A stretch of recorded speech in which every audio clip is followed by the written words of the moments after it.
What's the best Star Wars TV show? The Mandalorian? The Clone Wars? Rebels? So many options. So here we go, the canonical Star Wars TV shows from worst to best, ranked.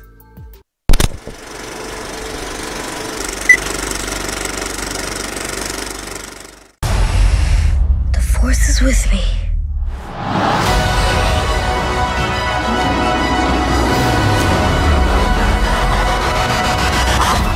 Jedi Adventures.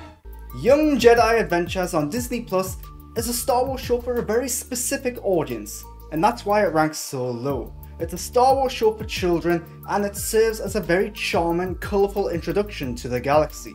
Set in the High Republic period, it focuses on a group of Padawans, their friends, and the adventures they get up to. It's good for what it is, but unless you're in that specific target audience, there's not a lot to recommend here.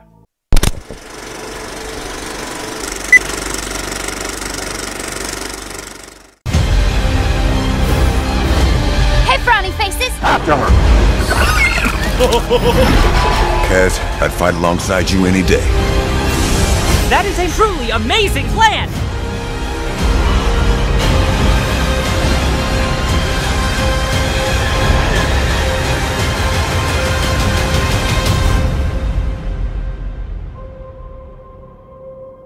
Like Young Jedi Adventures, Resistance was a show targeted at a younger Star Wars audience. Although this one did at times veer into more serious storytelling areas. Set during the events leading up to and surrounding The Force Awakens, it focuses on young members of the Resistance at a strange outpost in the middle of nowhere. It's colourful and occasionally funny, but it is aimed at a younger audience, so characters and events are a lot more cartoonish and sillier than in other Star Wars TV shows.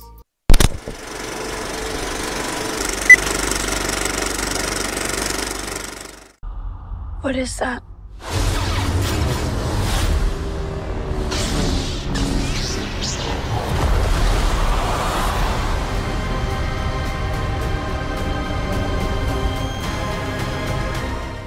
Set during the High Republic period, The Acolyte is a darker show focused on the Jedi and a pair of twins whose paths cross. It established itself as a mystery show at first, with secrets hidden away, but its brisk pace, its abrupt editing, and a lack of focus on characters over story hindered it. On top of that, in a surprise move, a lot of the sets, costumes, and effects look very cheap compared to other Star Wars properties. The Acolyte isn't bad, but it's certainly a step down from the standards this franchise needs and deserves.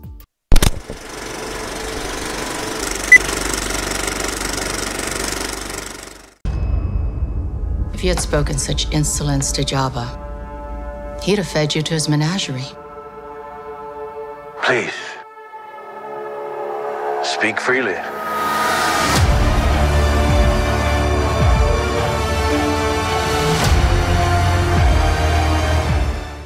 Serving as a spin-off of The Mandalorian, the Book of Boba Fett puts attention on the titular one-time bounty hunter, showing us how he survived the events of Return of the Jedi, and how he now wants to rule Tatooine. The Book of Boba Fett is a slow-paced show that often disappointed in its portrayal of the infamous bounty hunter. Its best episodes took attention away from Boba and served more as an episode of The Mandalorian, which says a lot.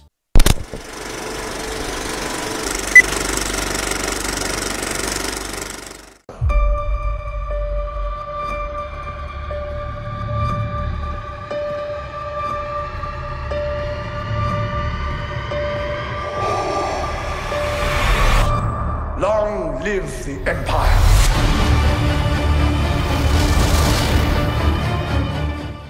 Tales of the Empire is a short series of animated shorts, 3 of which focused on Morgan Elsbeth's life after the Clone Wars, and 3 of which focused on one-time Jedi Barriss Offee and what her fate after the Clone Wars was.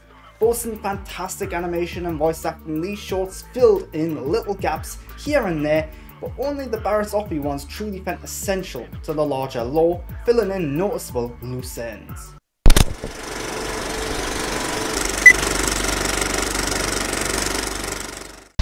And who might you be?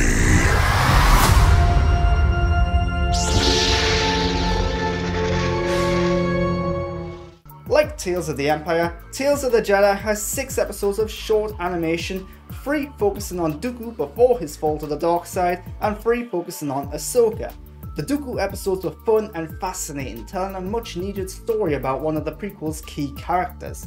The Ahsoka episodes weren't necessarily bad, but they didn't always feel necessary or important.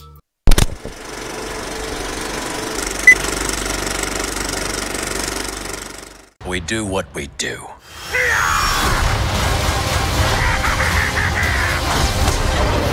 Strap in, kid.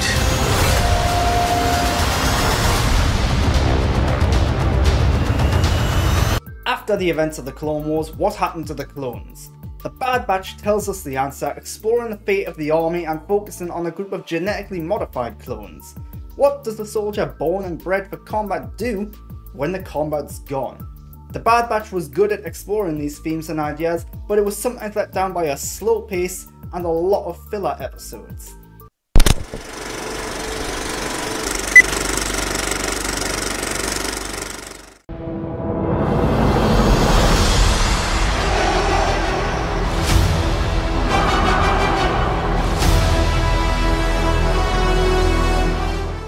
The prequel trilogy was not for everyone, but one of the highlights was the depiction of Obi-Wan Kenobi by Ewan McGregor. This mini-series of 6 episodes brought him back into the fold, telling us a story about his potentially final encounter with his one-time apprentice, while also coming to terms with his new role in the galaxy. Naturally, with so much hype and anticipation, the show could never live up to everyone's expectations. But it's a fun time with emotional beats. It's just a shame that it sometimes had to really bend, twist and slightly ignore canon to be what it was.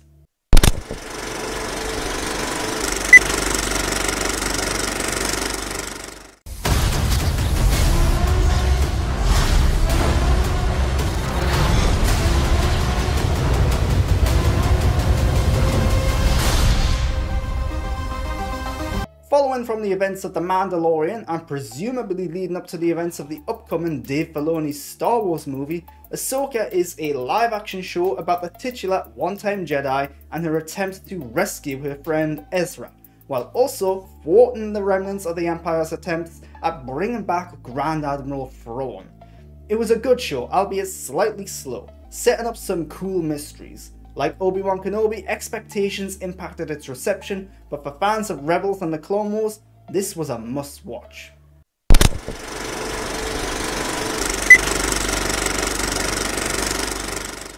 You know this is no place for a child. Wherever I go, he goes. So I've heard.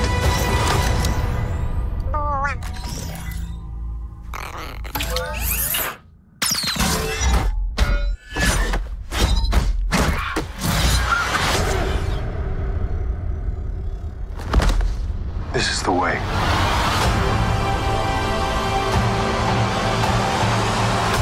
The Mandalorian was the first live-action Star Wars show.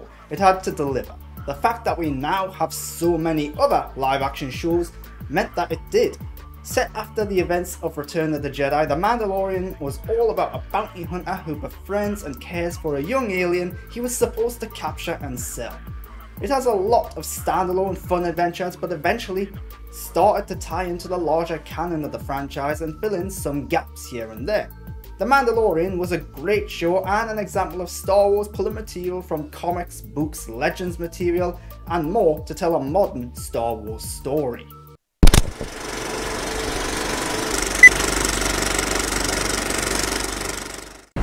Let's go, rebels.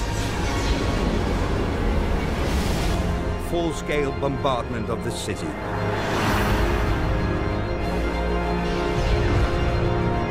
Is a Bridger mine at last? Hang on!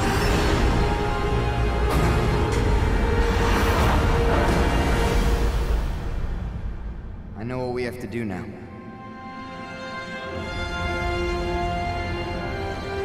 One last lesson.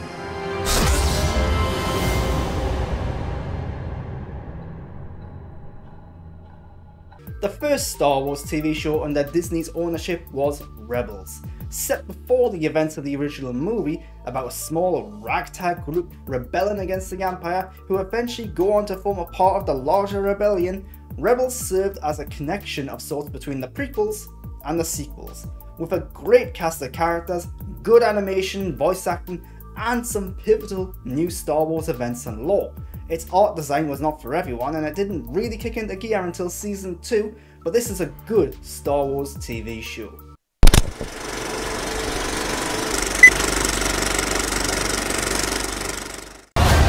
This is what revolution looks like. I'm tired of losing.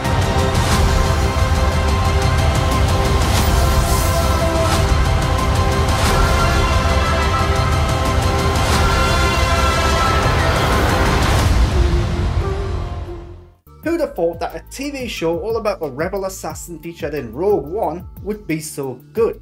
Andor was a slow burn, smartly written drama show about the titular assassin before he became the assassin. It shows us a galaxy under the thumb of the Empire. It explored ideas around rebellion and rising, and it features some of the best writing to ever exist in Star Wars. On top of that, it was shot and filmed in a way that makes it stand above the other Star Wars show because so much of it was real.